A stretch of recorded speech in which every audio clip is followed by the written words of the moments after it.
Simon. I'm a BA student at dBs Music, and today we're doing a live recording at Carnglaze Caverns in Cornwall.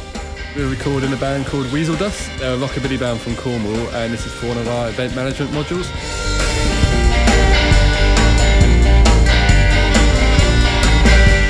You could teach event management as quite a classroom-based activity. However, the way this module is working is it involves doing an actual event. They may have spent the previous 2.5 years mainly working on their own, doing individual project work. What this is something different. They have to work properly as a team, otherwise the event doesn't happen.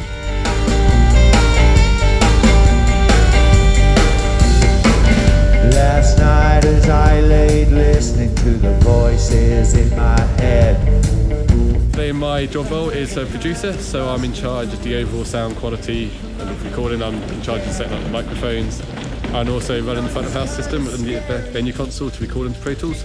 I think it's a good practical experience for students because it's real world scenario, so the tutors are really hands off, so it's up to us to actually fault find, and it also draws everyone from different backgrounds, so we've got people from the live music, from live sound, and myself from like audio music production, and it just brings everyone together and actually makes people work as a team. My job role has been artist liaison basically, so I had to book the band, get them in, and then just to be the middleman between them and the rest of the crew, make sure that they were happy. Because, you know, we're pushed out of the way a little bit. It's you know, applying those same techniques you use in normal gigs, normal places, and then applying them to somewhere like this, which, you know, is a completely different field. And then you find yourselves approaching new challenges in those fields. My job role's event manager, so it was my job to book the event, liaise with the Carnglaze Cavern people, make sure that all the timing's right, money, finance. I sorted out the finance for it, make sure everything's paid for, and general run of the day.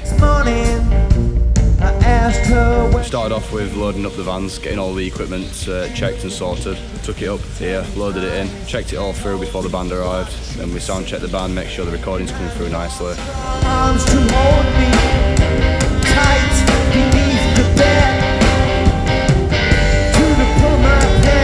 It's a great experience for the students. It gets them out into sort of a real world environment.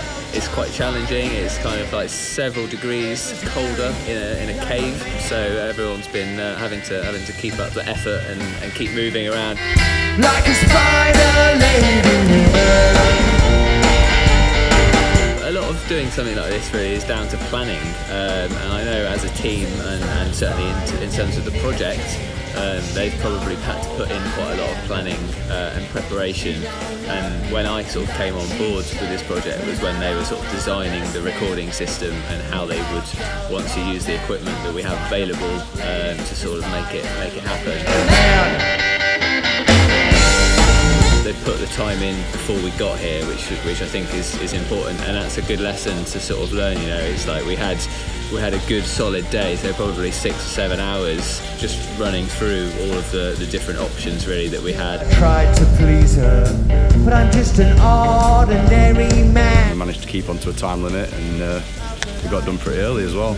Yeah, I think overall 98%. It's good. I found it hard. For us to be given the opportunity to do this, it brings us forward. It's like experience. You know, with the live industry, it's all about experience. They don't care what you got on paper, it's what you can do in reality. It came as no surprise. She told me that she loved me, but this must be the